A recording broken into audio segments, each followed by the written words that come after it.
Komunitas Sahabat Sehat meluncurkan konsultasi online dengan Dr. Agus Rahmadi, MBiomed, MA, seorang dokter, pakar herbal, dan pengamat tibbun nabawi yang berpengalaman lebih dari 19 tahun di bidangnya.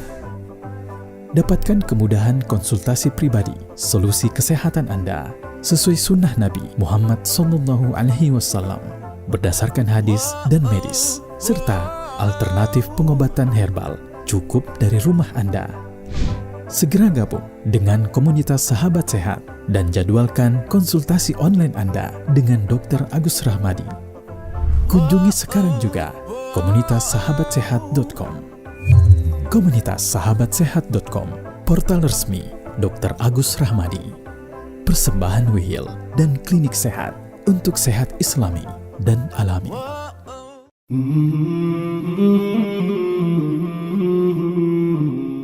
Nah, ini yang paling luar biasa dari jantung koroner. Meninggalnya cepat ini, akhi, ya. Kena serangan mendadak, cepat.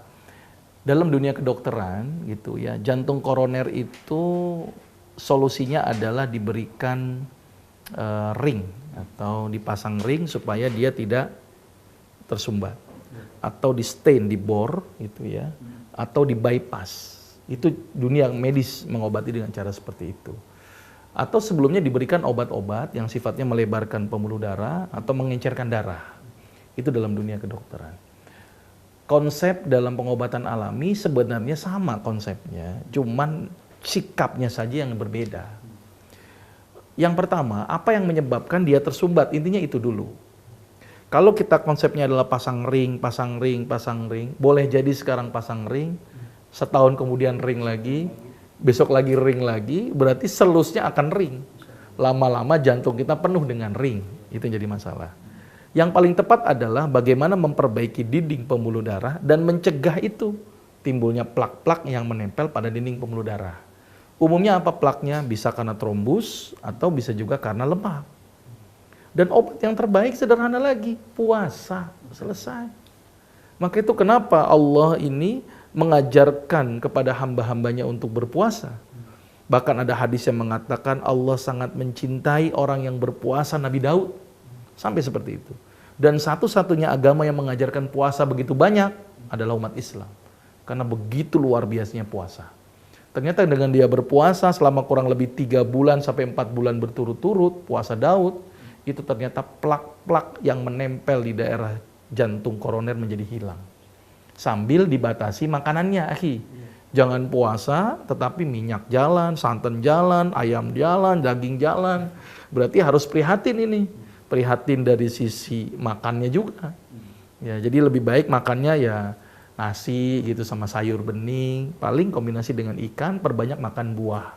Gitu ya. Tujuannya adalah untuk itu. Terus kemudian pilihlah sayur-sayuran yang sifatnya melebarkan pembuluh darah. Contohnya apa? Kalau orang Sunda makan yang namanya pegagan atau antanan. Itu sangat bagus tuh untuk melebarkan pembuluh darah jantung. Gitu ya. Terus kemudian konsumsi pengencer darah alami. Apa pengencer darah alaminya? Bawang putih sama kurma. Maka itu disunnahkan makan kurma 7 butir setiap pagi. Dan bahkan juga ada hadis yang mengatakan tentang bawang putih bisa mengobati 72 macam penyakit. Walaupun ada hadis yang mengatakan jangan mendekati masjidku kalau makan bawang putih. Tapi itu dari aspek baunya. Gitu ya. Tapi dari aspek manfaat ada. Begitu ya. Nah itu dikasih pengencer darah. Terus kemudian satu lagi yang paling penting orang jantung koroner itu. Jangan stres. Banyakin senyum. Nah, senyum penelitian yang baik itu adalah 20 kali sehari. Selama 20 detik itu bisa melebarkan dinding pembuluh darah. Nah, jalankan dengan ini secara kontinu, dengan izin Allah mudah-mudahan nanti itunya akan berubah. Plak-plaknya yang mungkin 90% menjadi 70% atau 60%. Itu kira-kira, akhi. Mudah-mudahan bisa bermanfaat.